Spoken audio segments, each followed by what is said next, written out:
Good evening, visitors. Welcome to the Australian War Memorial's last post ceremony. My name is Jenny Halpin, and joining us today from the Australian Defence Force Academy is Midshipman Lauren Steinman. Today marks the 82nd anniversary of the sinking of the Japanese merchant vessel Montevideo Maru. When Rabaul fell to the Japanese in January 1942, more than 1,400 members of Australia's Lark Force were captured. Some 160 were killed shortly after the surrender.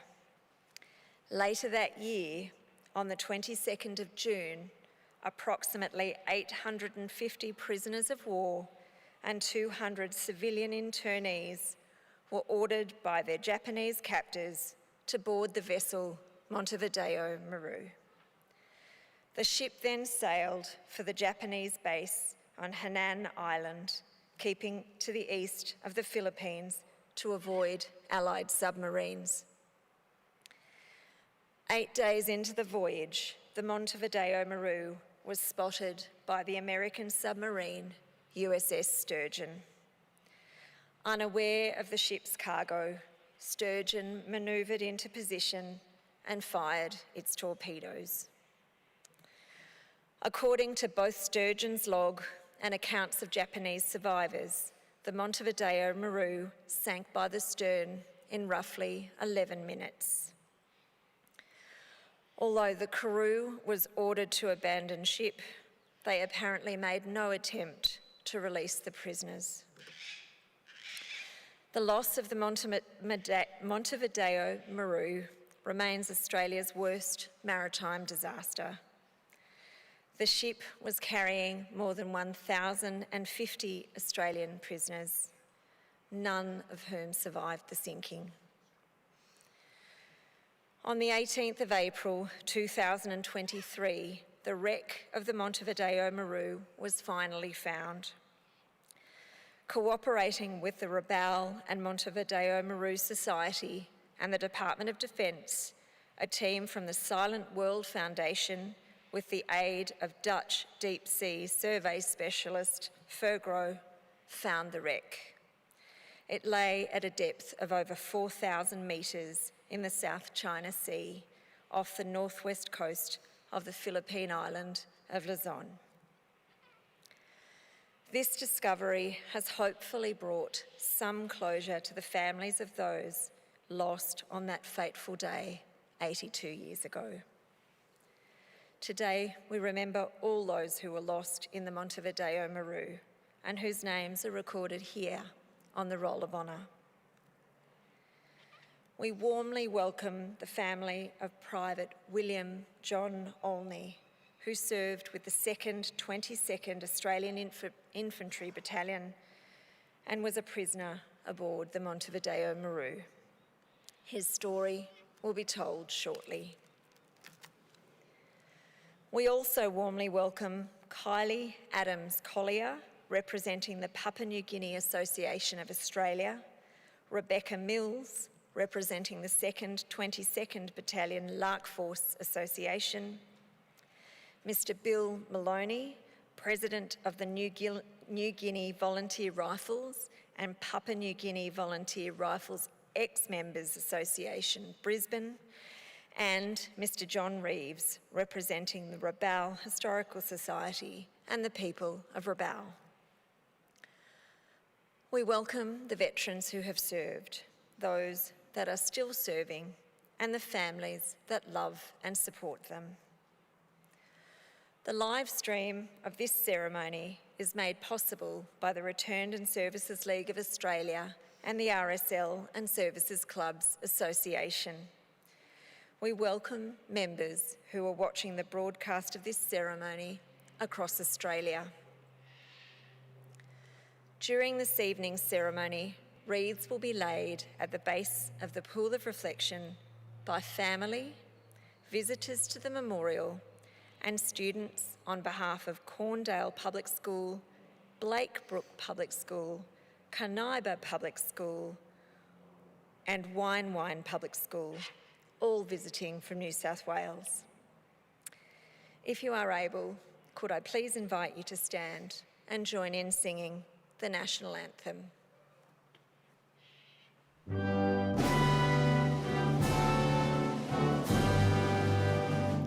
Australians, all let us rejoice, for we are one and free.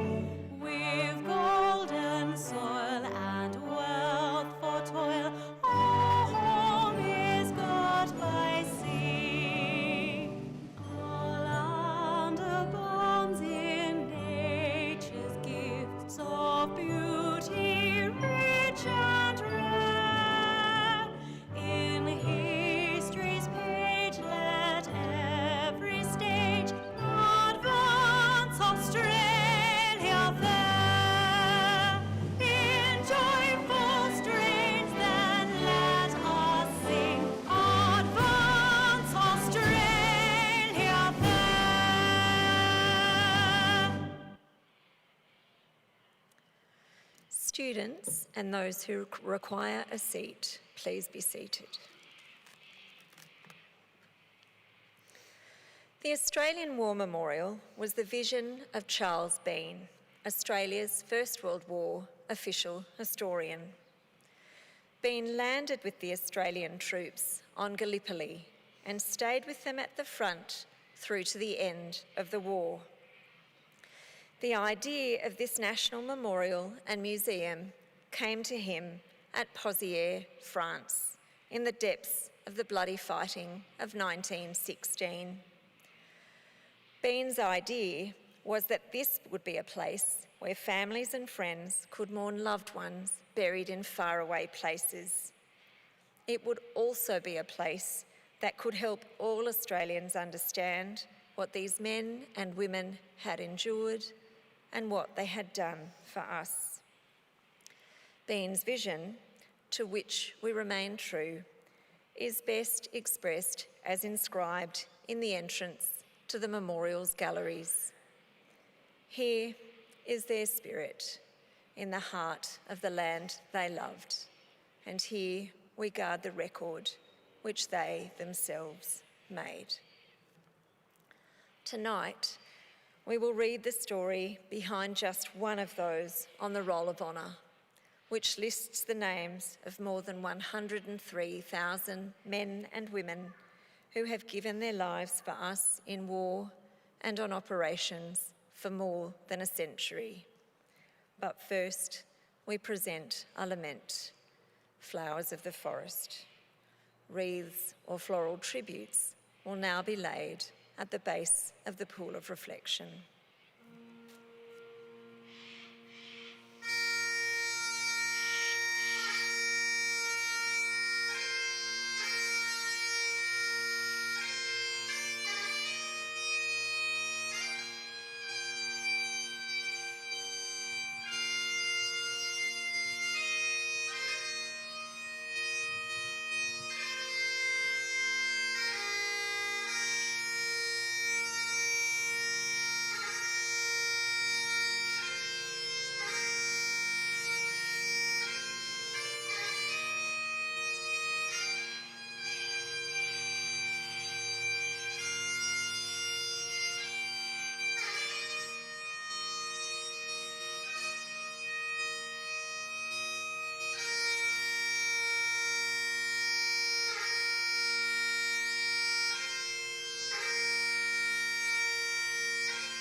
Today, we remember and pay tribute to Private William John Olney. William Olney was born in Whittlesea, north of Melbourne in Victoria, on the 27th of August 1916, the youngest son of William and Helena Olney. He grew up in a large family, which included 14 brothers, sisters, stepbrothers, and stepsisters. His father had first married in 1887 and remarried after the death of his first wife. The elder William Olney died in mid-1937 at the age of 73. By this time, William Olney, the younger, known as Jock, was working as a motor driver. Jock Olney enlisted in the Australian Imperial Force on the 7th of June, 1940, at the age of 23. His older brother James, commonly known by his middle name Neil, had also enlisted, and the two would end up serving in the same unit. Jock began training and in October was transferred to the 2nd 22nd Battalion, which was then training at Bonegella.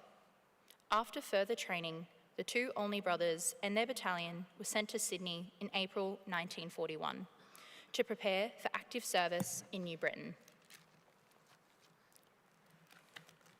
Arriving at Rabaul on the 26th of April, the battalion formed the main element of the Lark Force, tasked with protecting the airfields at Lacanau and Vinnucanal, and the seaplane base at Rabaul. The battalion spent the following months constructing defences and training for operation in tropical environment. In January 1942, the Japanese bombing of the New Britain began, increasing in intensity as the months continued. By the 22nd of January, No. 24 Squadron had been virtually destroyed, and its 3 remaining aircraft were withdrawn. There was no use for the airstrips, so they too were destroyed, and the Lark Force withdrew from Rabaul, waiting on the western shores of Blanc Bay for the inevitable Japanese landings. These began at 1 a.m. on the 23rd of January. Overwhelming Japanese strength and the Australians' own communication failures quickly cracked the cohesion of their defence. Realising the futility of the situation, Colonel John Scanlon ordered a withdrawal on the basis of every man for himself. Over the following days, groups and individuals sought escape along New Britain's north and south coasts. Some found small boats and got away on their own. Others were picked up by larger vessels operating from New Guinea. Around 400 members of Lark Force managed to return to Australia. A grisly fate awaited those who were captured. On the 4th of February, a group of 160 were massacred at the Toll plantation shortly after their surrender. Private Olney was lucky enough to avoid this fate. He was among the group of approximately 850 military prisoners and 200 civilian internees who were ordered to board the Montevideo Maru on the morning of the 22nd of June. 8 days into the voyage to Hainan, the Montevideo Maru was spotted by the American submarine USS Sturgeon, which manoeuvred into position to fire its stern torpedoes. Survivors from the Montevideo Maru's Japanese crew reported 2 torpedoes striking the vessel, followed by an explosion in the oil tank in the aft hold. The vessel sunk in as little as 11 minutes. Of those aboard, barely 20 Japanese crew survived.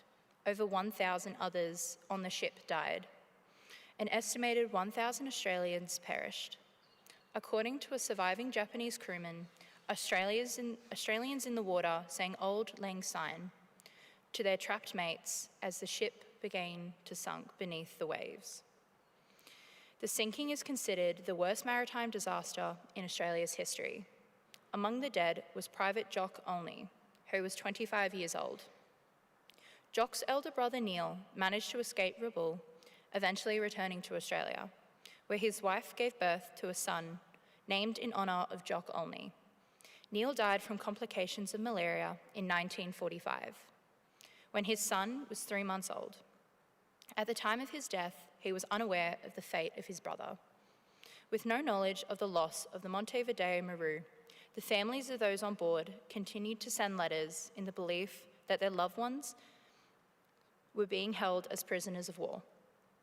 It was not until after the war that they discovered the fate of those lost on the Montevideo Maru. Today, Private Jock Olney is commemorated at the Rabaul Memorial and the Montevideo Maru Memorial at Ballarat, and the Rabaul and Montevideo Maru Memorial here at the Australian War Memorial. His name is listed on the Roll of Honour to my left, among some 40,000 Australians who died while serving in the Second World War. His photograph is displayed today by the Pool of Reflection.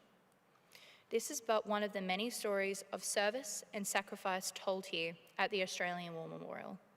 We now remember Private William John Olney, who gave his life for us, for our freedoms, and in the hope of a better world.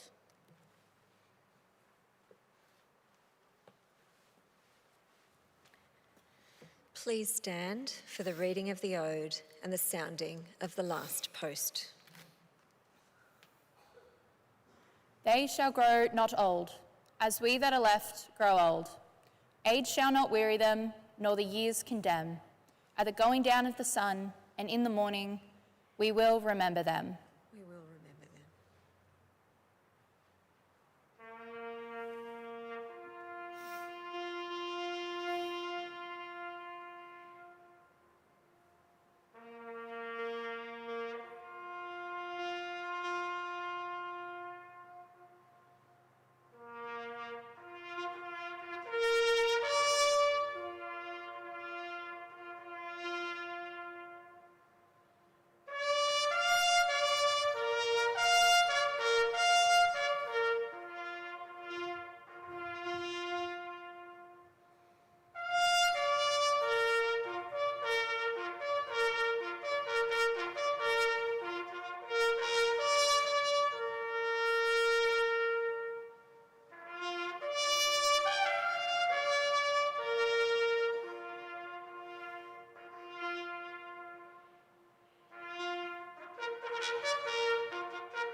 Lest we forget.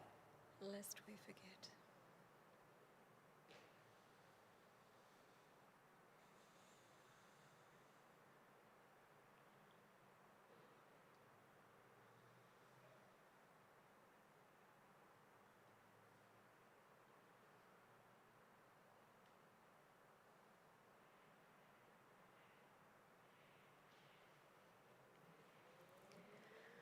We leave you this evening with the words of the memorial's founder, Charles Bean. Many a man lying out there at Pozières or in the low scrub at Gallipoli, with his poor, tired senses barely working through the fever of his brain, has thought in his last moments, well, it's over. But in Australia, they will be proud of this. Ladies and gentlemen, girls and boys, that concludes the last post ceremony. On behalf of our director, staff and volunteers, thank you for visiting the Australian War Memorial today and for your continued support during the memorial's development project. We wish you all a very pleasant evening.